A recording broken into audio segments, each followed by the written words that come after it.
Hello, this is the Gray Knight, and this is going to be the second in my series of videos I'm going to do talking about a number of different types of issues from a logical perspective.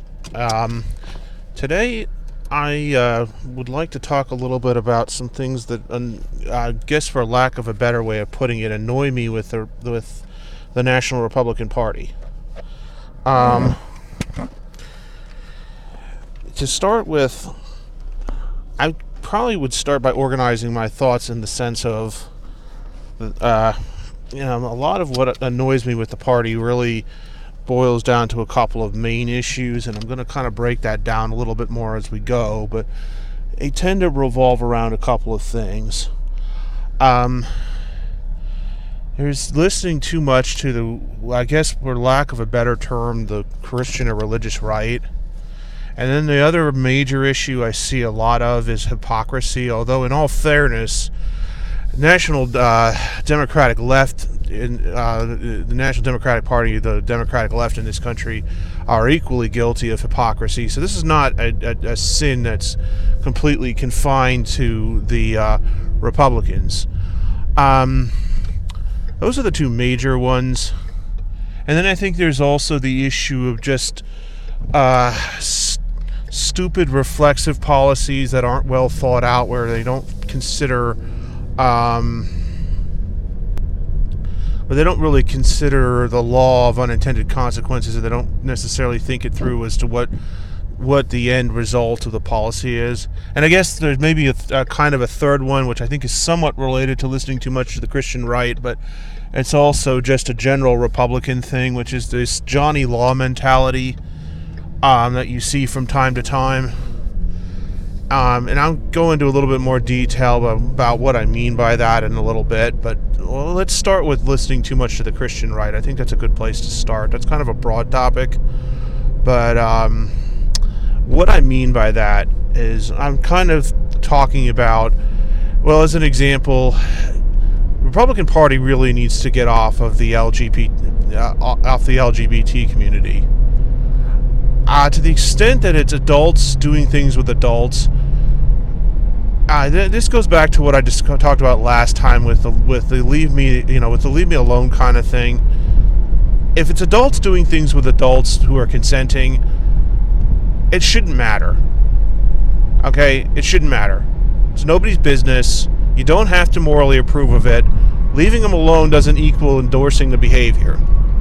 Leaving them alone recognizes that these are adults with agency and who deserve to be left alone. In the constitutional issues and whatnot notwithstanding, I don't think it should be necessary for it to be a constitutional issue to say that you're not going to discriminate against people, against the LGBT community. Because I kind of feel like if you really stand for broader liberty, if you really want to say you stand for the idea that people should be left, that government should be limited and shouldn't be unnecessarily meddling in people's lives, I'm going to posit that also includes people's personal lives and their sexual lives. It's not harming anybody else. Leave them alone. And what I mean when I say leave them alone is, quit trying to push these policies, quit backing up folks who want to go there and say I don't want to make the wedding cake for the gay wedding. I don't want to do gay marriages. For that matter, I'm not really a big supporter of trying to ban gay marriage. I mean, at the moment that issue's somewhat off the table in the sense that the Supreme Court weighed in on that. And I do think there's something to be said for the fact that I don't think the Supreme Court should have stuck their nose in that. It's not a federal law issue. If you want to talk about legal history, up until fairly recently, marriage has been a purely state law issue. I mean, the first example of where that I can think of off the top of my head, where the court intervened in marriage at the federal level, was Loving v. Virginia. And that's not even a pure marriage case, because that was dealing with anti-miscegenation laws, which, if you're not familiar with that, what that is, it's basically laws that prohibited marriage and sexual relationships between members of different races. So, although yes, Loving v. Virginia deals with the right to get married, it was largely decided along the lines of equal protection, because the court took the position that anti-miscegenation laws were inherently discriminatory against blacks and other minorities. But anyways, I don't want to get too far off on that, other than to say that's probably a discussion I'll have at some point in the future on the issue of federal intervention in state law issues. But it shouldn't have been necessary anyway. The Republican right in this country needs to get over that issue. It should not have been an issue to begin with. I understand that there are devout Christians who really, really object to that, and I understand the reasons why. I don't think anyone should be compelled to participate in a gay wedding or any other ceremony like that if they really don't want to. But other than saying that nobody should be compelled to participate against their will, I don't think it's one of those things where the Republican Party needs to make this an issue. And there's still people in the Republican Party that want to make this an issue. Look, you lost the argument. And that issue aside, you should have lost the argument. That's a dumb argument. Another example of this, and it's come up again recently because of these shootings, is violence in the media, and specifically violent video games. Every once in a while, you get one of these, some person who's more than slightly unhinged goes off on a rampage, and it comes out that they were playing some video game that was violent, or that has some other content that somebody disapproves of, and suddenly this is now a big thing, and we need to ban violent video games. And again, my response to this is quit listening to the Christian right. And Christian right, this should not be an issue that you're going to push in the political sphere. I mean, it's a clear First Amendment issue. The game producers have the right to make pretty much any kind of video game they want. I think the line would probably be if it contained sexual activity by minors, because that could be arguably child pornography, and that is prohibited and probably ought to be. Barring that, and we're not talking about pornographic content anyway, we're talking about violence. I don't care how graphic it is. I don't care how offensive it is. If somebody... there was a game that came out a couple of years ago called Postal, which is exactly what it sounds like. The whole object of this game is you were a disgruntled postal worker going back for revenge, and the object of the game was to kill as many people as you could before you got arrested. And yeah, that's highly offensive, without a doubt. And on top of that, it's exactly the kind of violence that we're all horrified by in terms of a mass shooting. So yeah, I understand the point. I still think it's protected speech, and it should be protected speech. And this is an issue that, and I'm not going to say the left has never made noises about banning or restricting these games too. Depends on who you're talking about. But since we're talking about Republicans right now, this is an issue the Republicans need to stay off of. Especially if you're going to claim to champion the First Amendment, because it is a First Amendment issue. And my response to them is the same thing I would say to anybody on the left who wants to ban hate speech. And when I get to talking about the Democrats, I'm going to talk about that end of it. But you can find someone somewhere that will find anything offensive, anything. And what it boils down to is that these people find this kind of content offensive, because there is no good evidence whatsoever that I've ever been made aware of. And I'm not going to say I spent a huge amount of time researching it, but I have read a little bit about the subject because it does interest me. And the same people who advocate this can't produce a statistical causal link between a violent video game and a killing. What they typically will try to do is a type of argument called correlation equals causation. In other words, the fact that you have a violent shooter who liked a violent video game must mean that said violent video game was what pushed this person over the edge. Fact of the matter is, this is a common logical fallacy, and a lot of people fall for this trap. A lot of very intelligent people fall for this trap. It doesn't necessarily mean anything. Because the problem is you could have factor A and factor B, and it's actually factor C that's what brought about both factors. I mean, to use an example of this, if you see smoke and you smell burning, you can pretty readily correlate that with a fire. But a correlation equals causation deal somebody might say that the smell of burning causes smoke. The smell of burning does not cause smoke. The smell of burning is a product of something burning, and the smell of burning produces, and that is it's a fire, and the fire produces the smell of burning and the smoke. So it's a logical fallacy, but it's one that you see an awful lot of, and it's one that's intentionally pushed a lot by politicians who want to win an argument and try to shorthand it. Or when they don't have good evidence, they'll just say, well, this is present and this is present, and therefore one must have caused the other. And you don't know that. It's a logical fallacy. And that's the thing.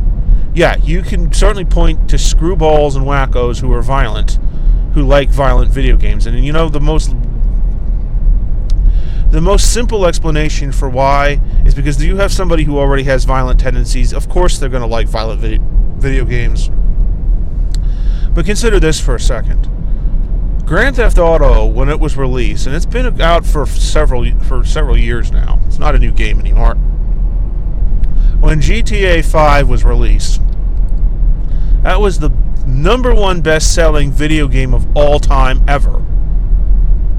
Broke records. I mean, you had people buying this game who didn't own video games before. And yet you did not see an uptick and spike in violent crime on the tail end of the sale of this game. And for anybody who didn't already know what that game is about and doesn't get the hint from the title, the point of the game is to commit violent crime. I mean, a major game mechanic is armed robbery. Stealing cars. And when I say stealing cars, it's carjacking. As in, you basically you beat up or kill the driver to steal their car. That's a major game mechanic. You get rewarded for killing people at random because they drop money. I mean, this is about as violent as you can get. And it endorses, in-game you're rewarded for committing crime. And especially violent crime. And you don't see upticks in overall violent crime in the country, despite the popularity of games like that. Why do you suppose that is? Well, obviously, I think you can reasonably conclude that it doesn't cause people to be violent, because if it did, a game like that comes out, people are going to be, if that assumption is true, you would expect to see an uptick in violent crime. Not an unreasonable expectation. And yet you don't see it, because it's a fallacy.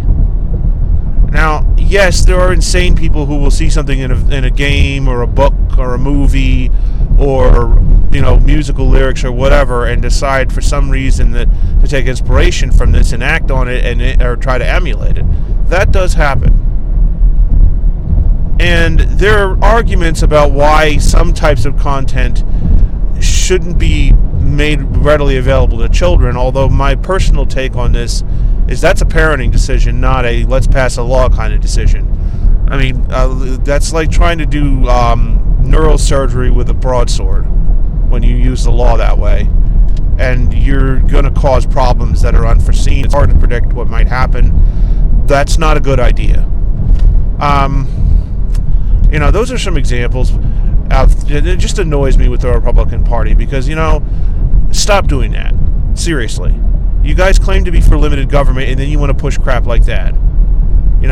Leave people alone to their private sex lives. It's none of your damn business.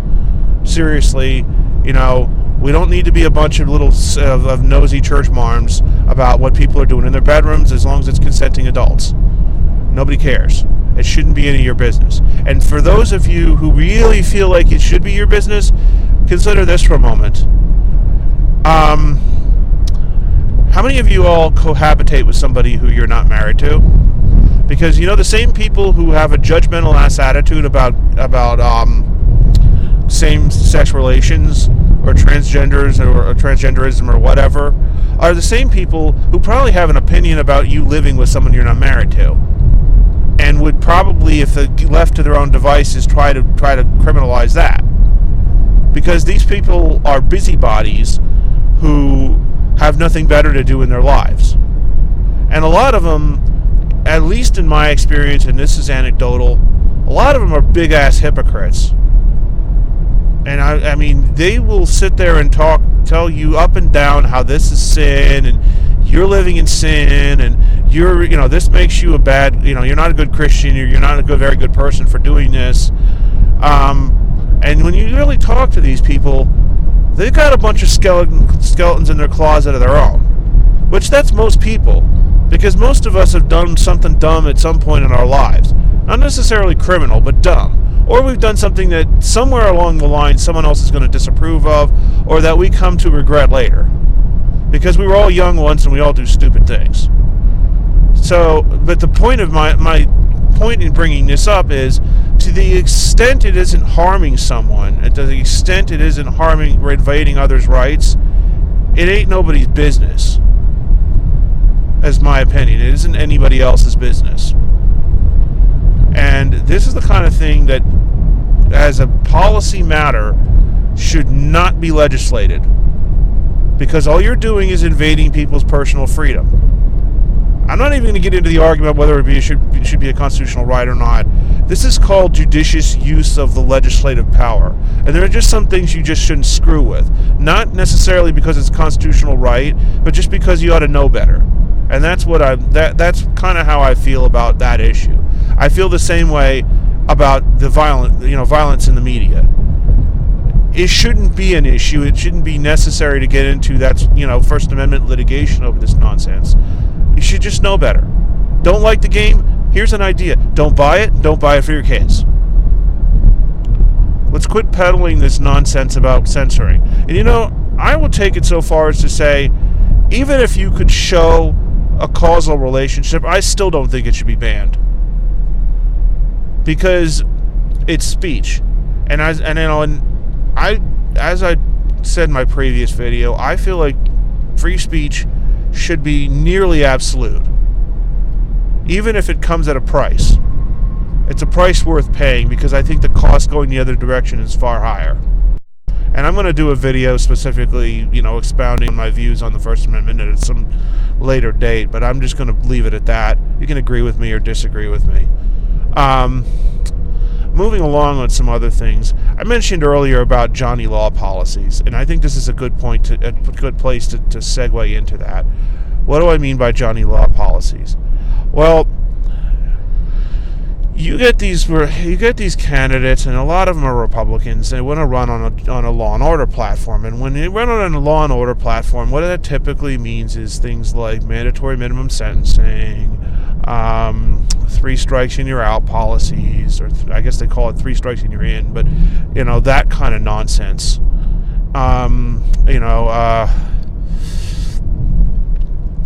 And here's my problem with that. I think mandatory minimum sentencing in a lot of contexts is not a good idea, because it takes discretion away from judges. Legislators don't sit in criminal court. Now, some of these folks are attorneys, so they may have had some prior experience with that, maybe, but maybe not. And even if they have, it might have been a long time ago. But legislators are not judges. They're not down there in the trenches. You get a lot of, the way criminal laws are written, there's a lot of ways you can run afoul of criminal laws. I mean, they're supposed to be narrowly and clearly defined by constitutional law, but the reality is a lot of different kind of behaviors can be considered violating a law. And also you get terminology in some criminal laws that doesn't mean what you think it means. And a lot of people have misconceptions too about how different crimes are defined. But I mean, to give it for instance, there are states that will define a BB gun or a paintball gun as a firearm. There's some federal statutes that could be construed to define it that way too. Now, if you have an incident where somebody has used, let's say somebody shoots somebody else without consent with a BB gun, and I think it's probably arguable if you could consent to that, but we'll just run with this.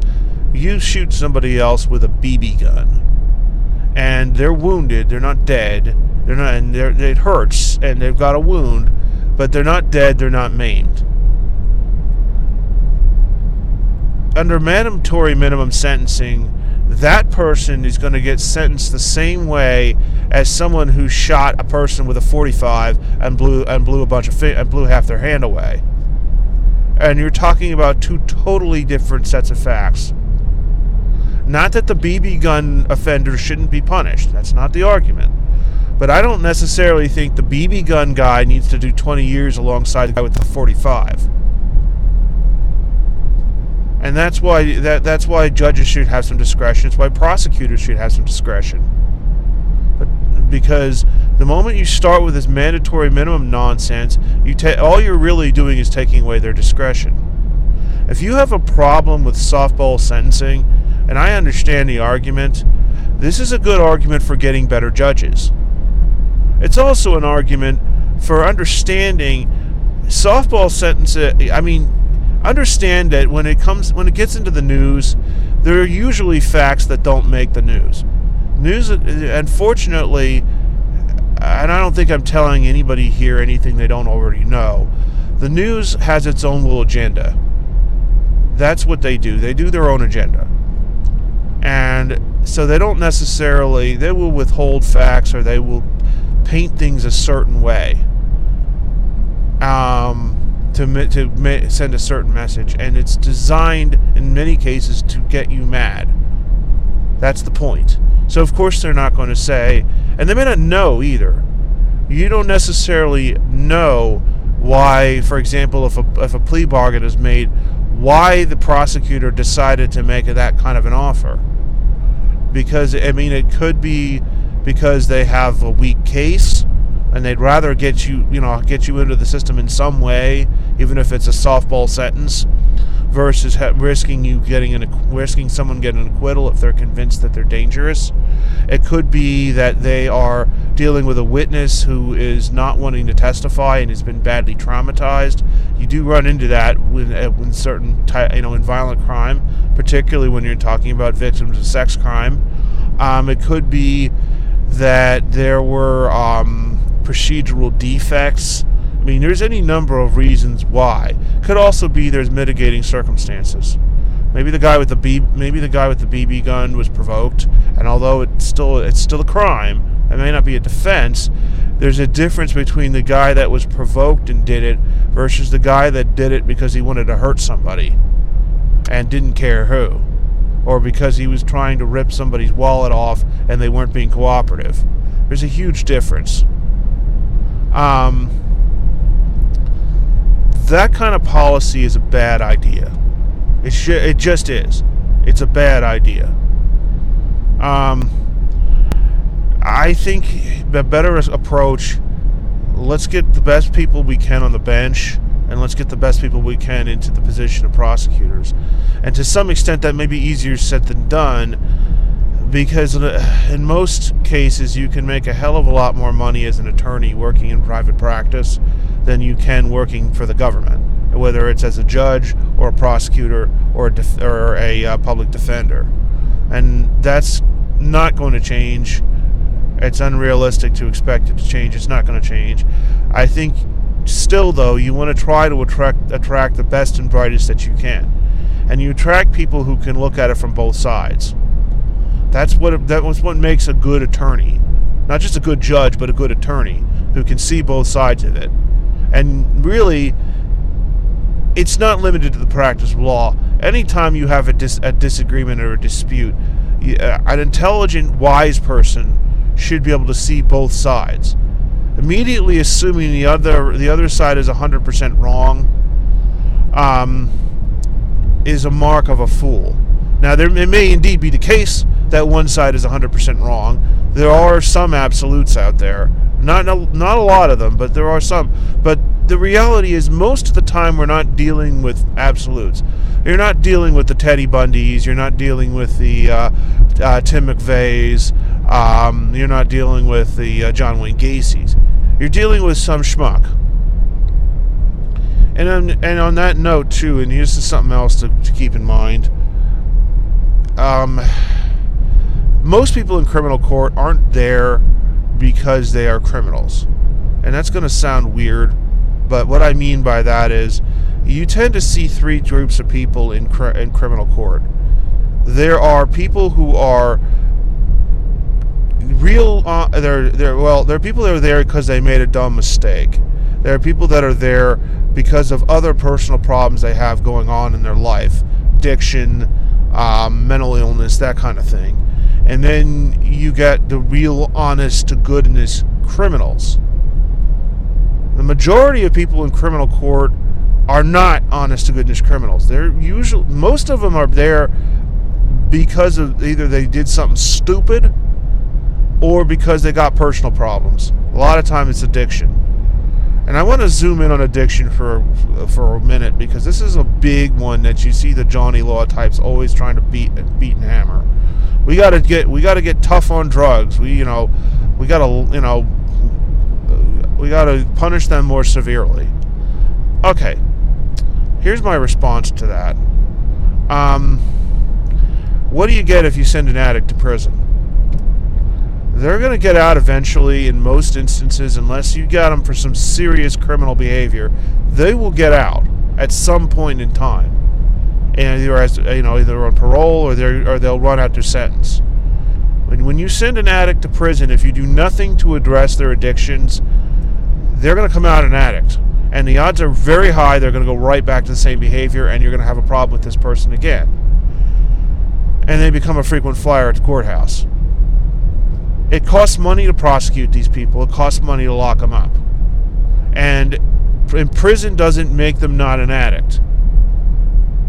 In fact, if anything, it makes it more likely they're going to return to criminal behavior, because now they got a record and they've been to prison, which means it's going to be harder to get a job. And they have nothing else but crime to support themselves. And I'm not saying this is a bleeding heart. A lot of people are in criminal court because they deserve to be in criminal court. Not everybody. There are innocent people, but there are a lot of folks that go to criminal court because they broke the law.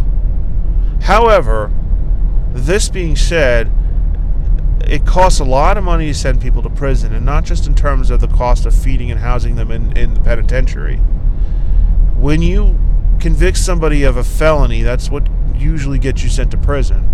If it's a misdemeanor, you go to jail, but you don't go to prison typically. You go to prison for felonies. When you convict somebody of a felony, any kind of felony, and lock them in prison, you are guaranteeing that person's earning potential is forever reduced. Because there are jobs that will flat out not hire felons for any reason. Now, for some types of work, that's understandable.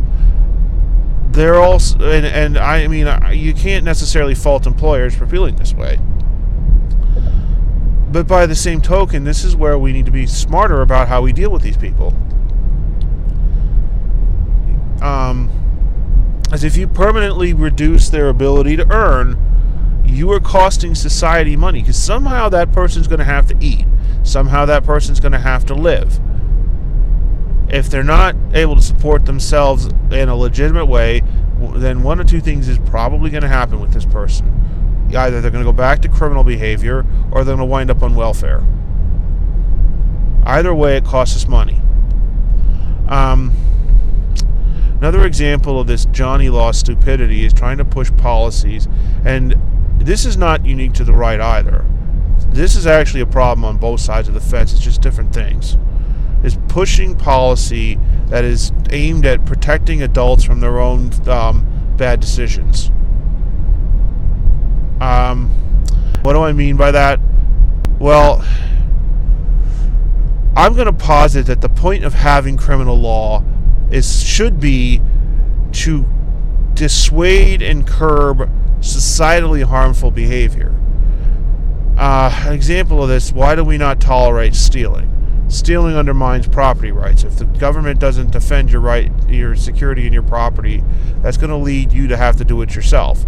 If you have to do it yourself, well, abstractly, you're not free, because you have to constantly worry about whether or not you're going to come home to an empty house, whether or not someone's going to try to snatch your car while you go in the store. And if you're familiar at all in psychology, one of the things I talk about is Maslow's hierarchy of needs, and security is a basic need. Security is right there with like food and water. If we don't feel secure in our persons and property, we're not free to pursue what we want to pursue. So there's that's a societally harmful behavior to steal. Yeah, it invades the property owner's rights, but if it's broadly tolerated, it also really creates a situation where you no longer have a free society, because you're living in a state of institutionalized lawlessness or institutionalized anarchy.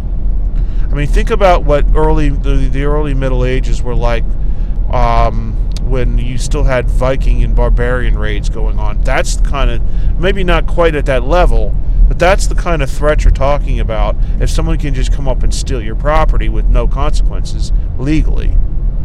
Violent crime is kind of the same way. You can't have a civilized society and tolerate that. You can't. It is societally harmful, in addition to invading the rights of the individual.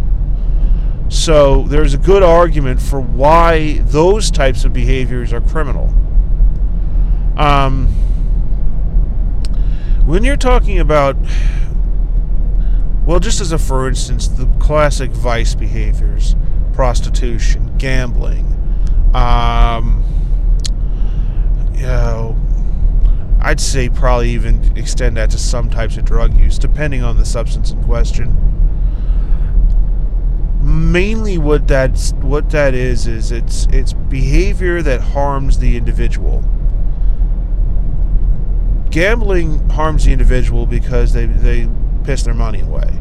If you gamble and you lose money, and you can lose a lot of money very quickly if you're not smart about it. Same go prostitution. There might have been a time when you could argue it was societally harmful, when society had more stringent sexual mores, maybe. But in this day and age, when with the hookup culture, the main public safety risk associated with prostitution is the spread of disease. And that's not something that should be underestimated as a health threat. There's some nasty stuff you can get if you're not smart about your decisions sexually, without a doubt. This comment being made, the risk is identical if you pick up a random stranger at the bar. I mean, here's how I see this. What is the appreciable difference between you as a man walk in a bar, you start talking to a girl and chatting her up. You don't know this woman from Adam. You start buying her drinks, and you know what you have in mind. Let's not. I mean, we're all adults here. Let's not play around. You're buying her drinks in the hopes that she likes you, and she'll like you enough to go home with you, so that bedroom gymnastics will ensue. You want to get laid, to be blunt. That's why you're buying her drinks. You're not buying her drinks because you're that nice. It's not to be charitable. The point of it is you like this girl, and that's an overt way of saying to that girl, I like you. I think it would be cool if you would come home with me. And if she's game, she goes home with you and sex happens. You don't know this person from Adam. So there's a risk that she might have some nasty disease that you weren't bargaining for. So what is the big difference between that and, you go up to a call girl in the bar, tell her you'll give her $100 for an hour. From a risk standpoint on the odds that you get infected with something nasty, it's identical. Because either of those females could potentially have a disease. And even if you want to sit here and say, well, the prostitute may have had more sexual partners, maybe. If you're dealing with a girl that routinely goes home with strange guys from the bar, she's probably had a bunch of sexual partners of her own. And you don't know if that's the case with her or not. All you know is she's willing to go home with you from the bar, not knowing you from Adam. And you can probably safely assume if she's that comfortable doing that, it's probably not her first time. So in other words, the risk is the same. The difference is we don't morally approve of paying cash for sex. That's what I mean by Johnny Law stuff. And the last thing, like I said, hypocrisy. And I think this sort of dovetails into the other thing. Wright likes to talk about snowflakes on the left. Republicans, you see Republican leaders kind of yammer and natter about this from time to time. And then you have people saying we should be banning, and a lot of the complaints typically revolve around attempts at censorship. Attempts to shut down a discussion because it touches on a topic that's a sensitive topic that somebody found offensive. Okay, and then these same people turn around and want to ban violent video games. And they want to, for as much as they want to talk about left-wing authoritarianism, and it's out there, and it's getting to be a real problem in certain circles, they have that same instinct. They absolutely do. Or you don't want anyone telling you can't own your firearm, but you want to tell other people what they can do in their private lives. Either you're for less government authority or you're not. That's what I mean by hypocrisy. And it gets old. It really does.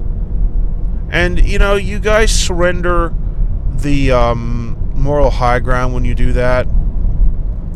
If you want to be pro-First Amendment and pro-free speech, that's great and that's laudable.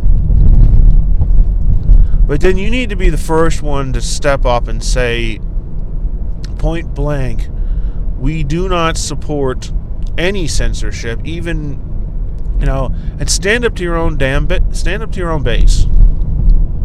Stand up to the Christian right and be like, no, we're not going to support censorship. You find that offensive, that's fine. That's certainly your prerogative to find it offensive. We're not pushing this as policy. Stand up to them on the LGBT issue. We're not pushing this. We believe in small government. Small government doesn't stick its nose in other people's bedrooms. None of your business.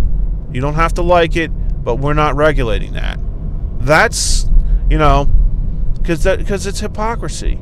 Quit pushing these stupid laws designed to protect adults from themselves. I mean, you guys rightly criticized Bill de Blasio for pushing extra large soft drink bans because of adults eating too much sugar. That was a stupid idea, and for everyone who came out on both sides of the political aisle to criticize that, you were absolutely right. It should be criticized. Stop pushing laws that force people to wear a seatbelt. Stop pushing laws that, frankly, stop pushing on internet gambling bans. Stop pushing laws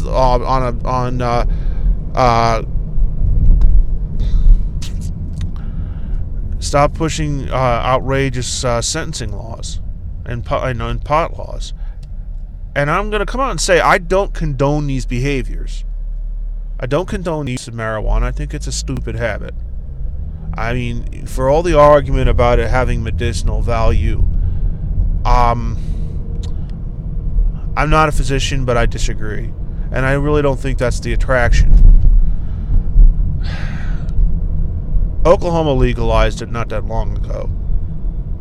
And under Oklahoma law, if you can convince a physician to write you a letter saying you need medicinal pot, you can get medicinal pot. And there are physicians right now that's their entire business, is writing these letters. I mean, it might as well be recreational. It is a joke.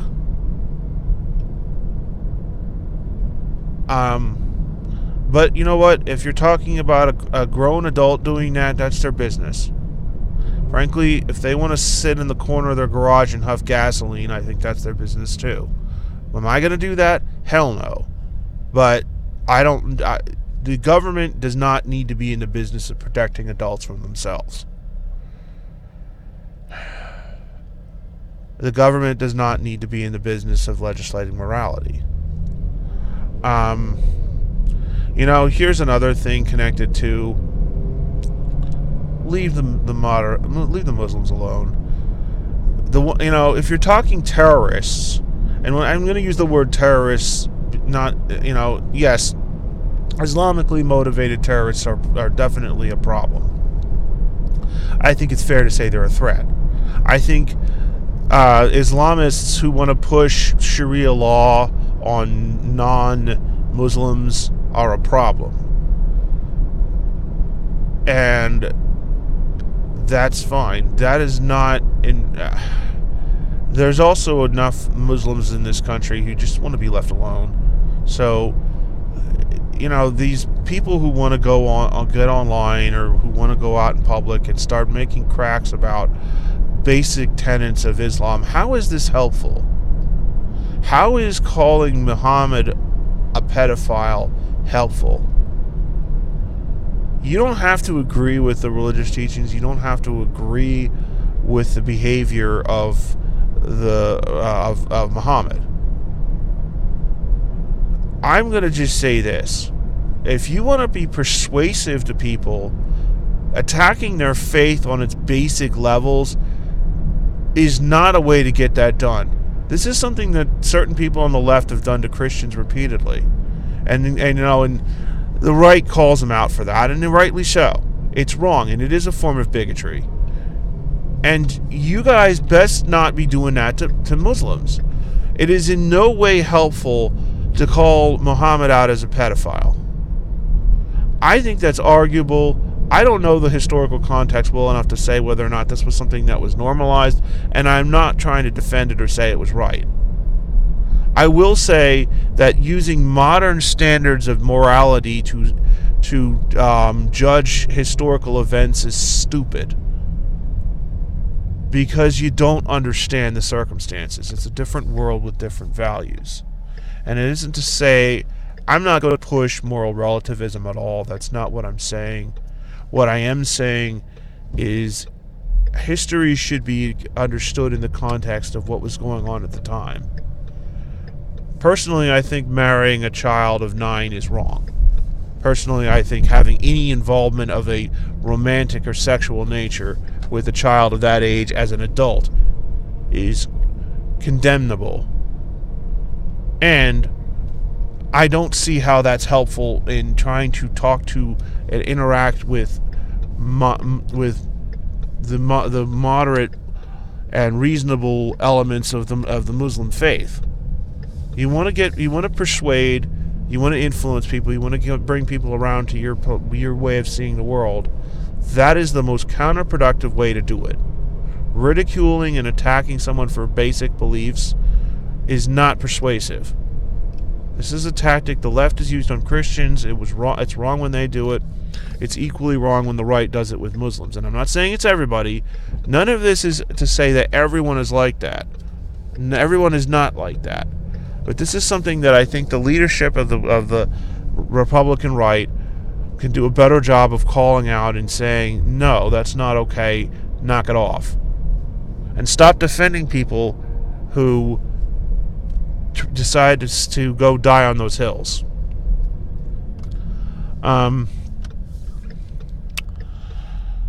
Another thing, and this is just kind of an annoyance I have with both parties, is wasting time and tilting at windmills.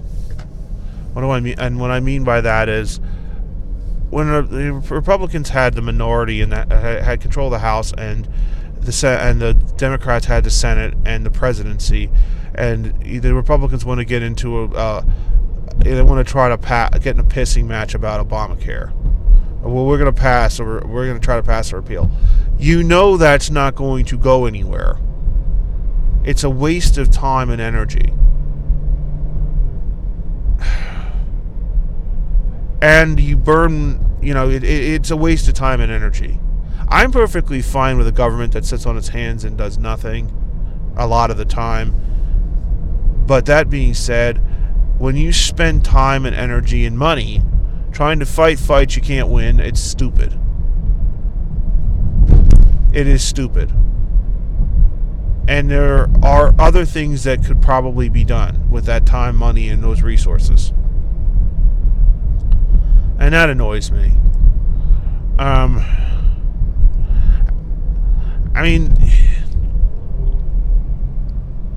I tend to be, in the interest of full disclosure, I tend to be right-leaning libertarian in my views. I mostly agree more with the Republicans than the Democrats, especially now. But these are things that just annoy me. And it's things where I really will say I philosophically part ways with a lot of the mainstream Republican Party. I don't support that. I think the LGBT community needs to be left alone. This is an issue that needs to die. And for those people that still want to try to fight that battle, go do it on your own. Stop, and for everybody who wants to defend that and make them out to be martyrs, they're not martyrs, they're idiots. And I'm not even going to call them bigot. I think there are people that genuinely feel like this is really a wrong, and I just can't. And it's nothing against people who can, but I can't. I don't assume bigotry just based on conduct alone. People do things for a variety of reasons. And it isn't always because of hate. Sometimes people are ignorant, or they really truly have a belief that it's nothing against. I can give an example for myself. I disapprove of smoking pot. Not morally. I don't see it as a moral issue. I just see it as something stupid to do. But I don't have anything against people that smoke pot. I don't. I don't think it's a very wise decision. But, I don't think I have a whole lot to be sitting in judgment of others for their unwise decisions either. I've made some of my own.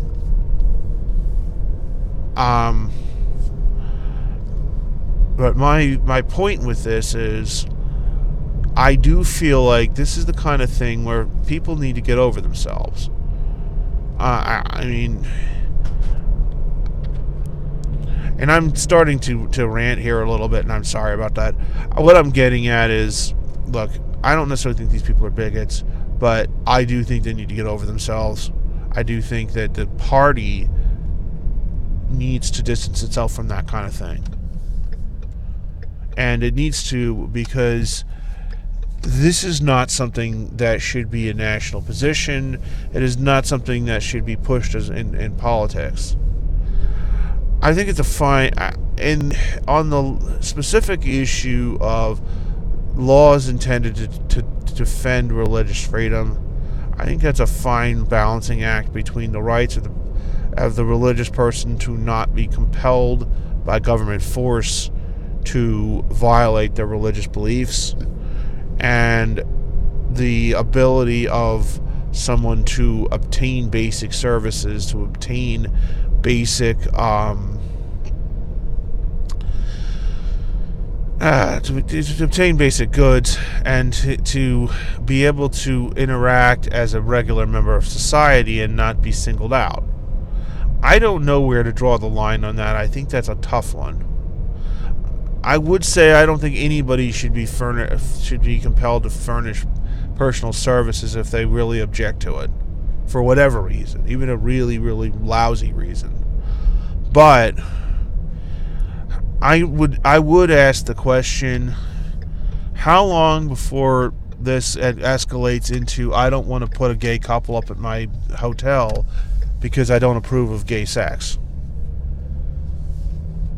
Because you know someone's going to try that if you get those kind of laws in place. You know someone somewhere is going to try to be cute and try it. You know, and it annoys me like that there were people on the right that wanted to make a hero out of that, and I don't remember her name. There was that court clerk that just refused to issue marriage licenses to same-sex couples based on religious grounds. The law had been changed, and it's like, look, if you really object to that, there's an easy solution. Step down. Step down. I don't think as a public official you get to do that, and that's not the same as someone's private business by any means. You're now a public official. Either you do your duty as the law is written, or you resign if you feel you can't.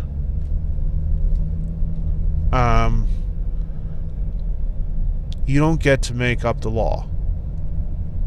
That's what the legislature's for, and once the legislature sees fit to make something law, that's it. That's the end of it. Nobody gets to second guess that in terms of public official, basically elected executives. They don't get to do that. And this is not someone who should be seen as a hero. You guys want to push, separation of powers and limited government when it suits you, and then you pull this shit. Excuse my language, this stuff. And it's like, no, this person's not a hero. They're breaking the law.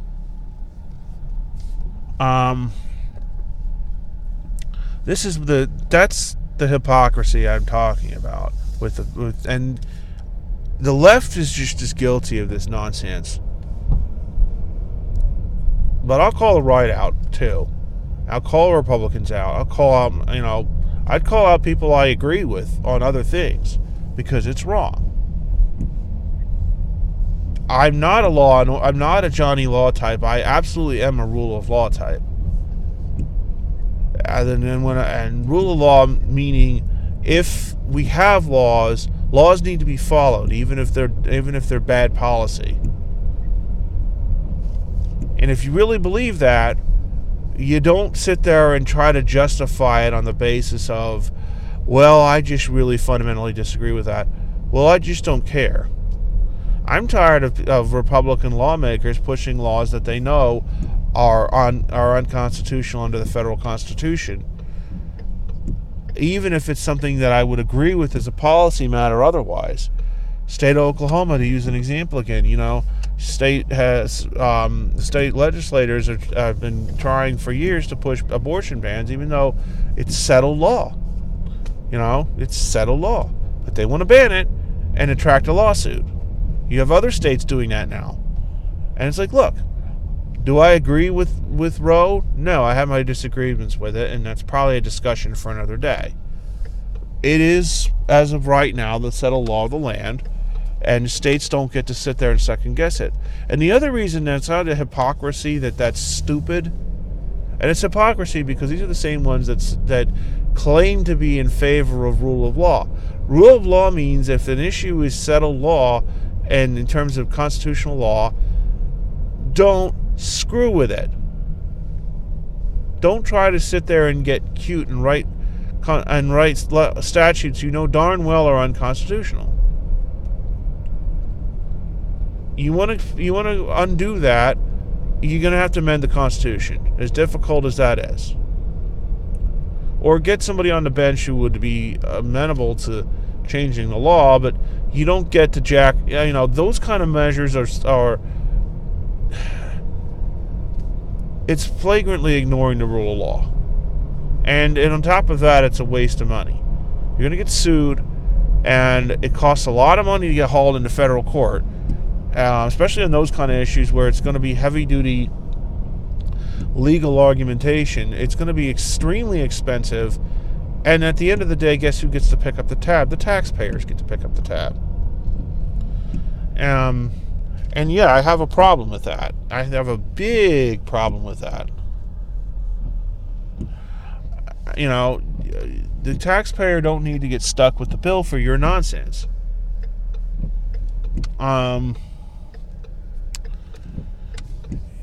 They don't.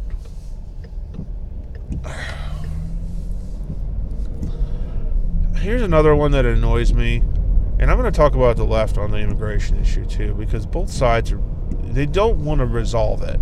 They say they want something, but then they don't do what they really need to do to get the resolution they want. So the right is all hawkish on immigration under Donald Trump. And they, this stupid argument about the wall.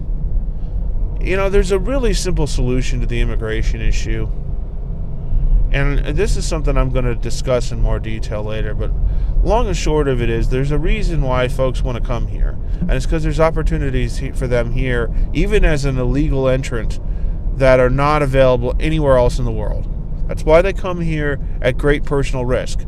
Because you think about this, these people coming up from South America and Mexico, they walk across the desert to do this. They're walking thousands of miles to come here. Why is that? They're basically risking their life because they think they're going to have a better opportunity here. And so for that reason, it's worth it to them. The easiest solution to discourage that behavior, without question, the easiest solution to discourage that behavior is you take away the incentives that make it attractive to come here. A simple solution is crack down on the employers. How is it at this huge ICE raid, all these people get rounded up and shipped off to detention centers for deportation? And look, that's a law that's proper. I'm not saying it isn't. Why the heck are we not going after these companies that hired them? You're going to tell me they didn't know? Nonsense. I mean, I'm going to call BS on that one. I really am. They don't want to. The reason is because the Republicans, one, they don't want to mess with their business buddies, and their business buddies are making a business model out of exploiting these people. And two, they don't want to resolve the problem, because getting the public angry about it will motivate them a lot more to vote than being able to say, well, we fixed it.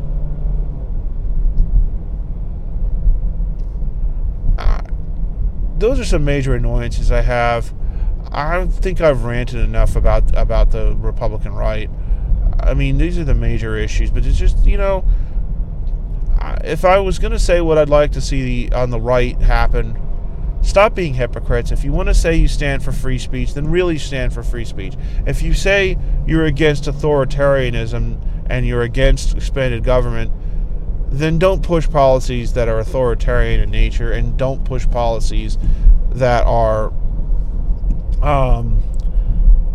essentially going to have the effect of expanding government power.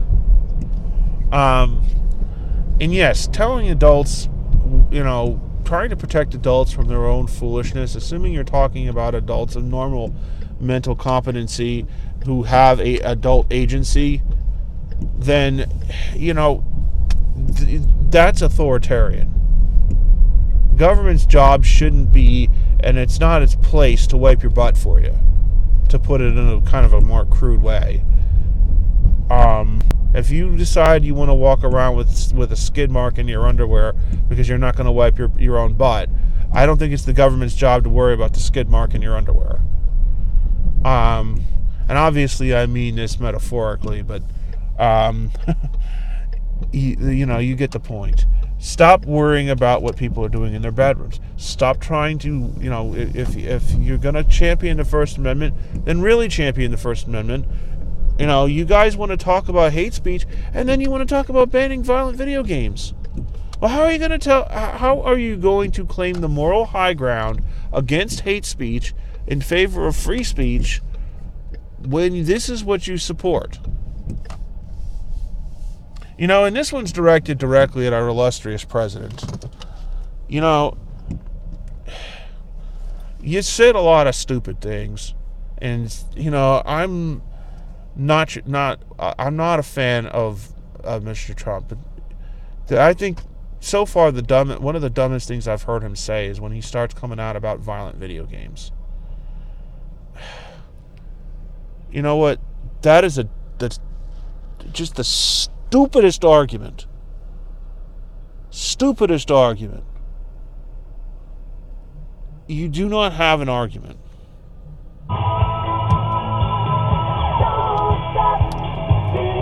And I don't care. I don't care. You don't get to restrict free speech. If you guys are going to be championing it, then really champion it and lay off of that. And I think that's really all I got to say about it. I'm going to sign off now. I've been it's been about an hour rant. A good long video. But these are my thoughts. And, you know, I'm not stupid. I know darn well that ain't nothing going to change. Neither party wants to change. Neither party, you know, they're going to do what they're going to do. Because at the end of the day, it's not about ideological consistency for these people. It is about power. And half of the time, all they care about is hanging on to it. And a lot of these folks are going to say whatever stupid thing they think will buy them votes. And that's both parties. But it feels good to get it out there. It's been said. I hope you all have a nice evening. It's getting late here. I'll be back on fairly soon with another one talking about the Democratic left. Because, yeah, they get their turn too. All right. It's a Gray Knight signing off.